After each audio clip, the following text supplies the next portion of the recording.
لینی کے گھر، اینڈ ان لوگوں کے بیچ ڈسکشن سٹارٹ ہو جاتی ہے یہ پارٹیشن وغیرہ اینڈ ان چیزوں پہ، اینڈ وہاں سے جو ہے پھر اس طرح یہ ایک سسٹم شروع ہو جاتا ہے، مطلب کہ لوگ وہاں پہ پاکستان کی باتیں سٹارٹ کرتے ہیں کہ پاکستان ایک آزاد مسلم ریاست ہوگا اینڈ وہاں پہ جو ہے مسلمان شفٹ ہوں گے. سو اس کے ساتھ ساتھ مائنورٹیز بھی اپنے لیے سیفر پلیس ڈھونڈ رہے ہوتے ہیں کہ مطلب ہم بھی کہیں نہ کہیں اچھی جگہ پہ، محفوظ جگہ پہ شفٹ ہو جائے. اب ایک دن کیا ہو جاتا ہے کہ احتجاج وغیرہ شروع ہو جاتے ہیں، بہت سارے لوگ سٹرائک کرنے لگ جاتے ہیں. سٹرائک کرنے کے ساتھ ساتھ انیسنٹ پیپلوں کی جو ہے وہ ڈیتھ وغیرہ شروع ہو جاتی ہے، ان کو مارنا داڑنا سب کچھ. اینڈ یہ احتجاج اینڈ یہ مارنا داڑنا مار پیٹ یہ آگ کی طرح پھیلتا جا رہا ہے، پھیلتا جا رہا ہے. اینڈ آل انڈیا ریڈیو ہوا کرتا تھا جو ہے خبر دیتی ہے ڈیتھس کی، ڈیتھ آف انوسنٹ پیپل، ان سب کی خبریں چلاتا ہے آل انڈیا ریڈیو بھی. اینڈ ساتھ ہی جو ہے پورے پنجاب میں ایک نفرت اور یہ چیزیں سٹارٹ ہو گئی، ڈیتھس، احتجاج، کیلنگ، ایوری تھنگ جو ہے وہ سٹارٹ ہو گئی. اب دل نواز جس کو ہم آئس کینڈی مین بھی بولتے ہیں، وہ آیا سے پیار کرتا ہے، لیکن پیار اس کا جو ہے وہ نفرت میں بدل جاتا ہے. وہ کیسے؟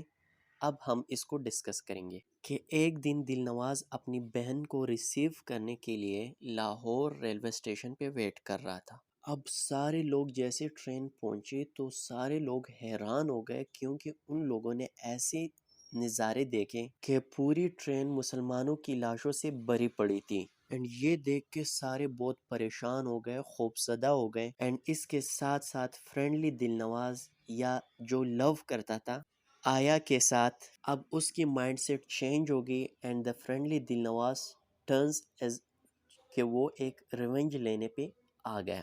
اب اس نے ڈیسائیڈ کر لیا کہ میں نے اب ہندو کو مارنا ہی مارنا ہے، جہاں پہ بھی ہندو ملے سب کو ہی مار ڈالنا ہے. اینڈ اس آگ کو ٹھنڈا کرنے کے لیے دل نواز یہ کرتا ہے کہ وہ آیا کو بھی لے کے آتا ہے ہیرا منڈی. وہ لوگوں کے ساتھ مل کے لینی کے گھر پہ حملہ ور ہوتے ہیں. وہاں سے وہ پوچھتا ہے کہ آیا کہاں پہ ہے. لینی اس کو بتاتی ہے کہ آیا اس جگہ پہ ہے، کیونکہ اس کو لگتا ہے کہ دل نواز یا آئس کینڈی مین تو آیا سے بہت پیار کرتے ہیں، تو یہ ان کو سیکیور کرے گا، ان کو سپورٹ کرے گا. لیکن وہاں پہ ایسا نہیں ہوتا، بلکہ آئس کینڈی مین ان کو لے کے ہیرا منڈی لے کے آتا ہے اپنے ساتھ. ہیرا منڈی جو ہے وہ کیا ہے، وہ لوکیلٹی آف پروسٹیٹیوٹس ہے، جہاں پہ پروسٹیٹیوٹس جو غلط کام کرواتے ہیں وہ لوگ وہاں پہ رہتے ہیں. آئس کینڈی مین شانتا سے بہت پیار کرتے ہیں، بہت زیادہ اپنی دل کی گہرائیوں سے، لیکن اب وہ ان کے لیے ایک ہندو ہے، وہ اس کے لیے ایک لور کی اہمیت اب نہیں رکھتا. اب وہاں پہ کیا ہوتا ہے کہ لینی کے کزن ایک دن آیا کو ٹیکسی میں دیکھتا ہے، اینڈ ٹیکسی میں دیکھ کے وہ جا کے گھر پہ بتاتا ہے. لینی جو ہے اپنے گھر والوں کے ساتھ مل کے آیا کو ڈھونڈنے کی کوشش سٹارٹ کرتے ہیں. اب اس کے ساتھ کیا ہوتا ہے کہ ان کے ریلیٹیوز، لینی کے ریلیٹیوز ان کو پوائنٹ کرتے ہیں، اینڈ وہاں پہ پوائنٹ کر کے ان کو ریسکیو کرتے ہیں ایٹ کیمپ ایٹ امرتسر. جو امرتسر میں ایک کیمپ ہوتا ہے، وہاں پہ گورنمنٹ کی مدد سے ریسکیو کر کے اس کو امرتسر لے کے جاتا ہے. اب لینی جو ہے وہ بہت پریشان ہوتی ہے، خوفزدہ ہوتی ہے یہ سب دیکھ کے، کیونکہ وہ اپنے آپ کو قصوروار ٹھہراتی ہے کہ شاید یہ میری وجہ سے آیا کے ساتھ ایسا ہوا، اگر میں سچ نہ بتاتی تو آیا کے ساتھ ایسا بالکل نہ ہوتا. اینڈ اس سارے پروسیس میں جو ہے وہ پارسی کمیونٹی نیوٹرل رہی تھی. لیکن اب جو ہے لینی کو اپنی فکر ہو رہی تھی کہ مطلب اب ہمارے ساتھ کیا ہوگا، مسلمان تو ہمیں معاف نہیں کریں گے.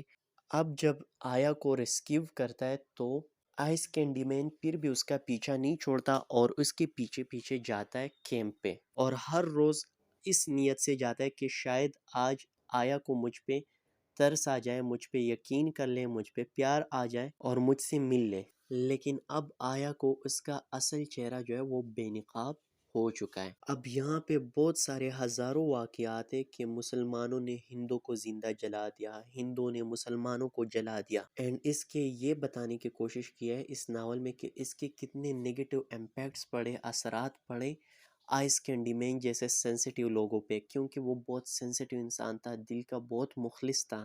تو اس کا اس کی زندگی پہ کتنے اثرات پڑے۔ ہوپ سو کہ آپ لوگوں کو یہ ناول سمجھ بھی آیا ہوگا اینڈ پسند بھی آیا ہوگا۔ اگر پھر بھی آپ لوگوں کا کوئی کویسچن ہو تو آپ کمنٹ سیکشن میں پوچھ سکتے ہیں۔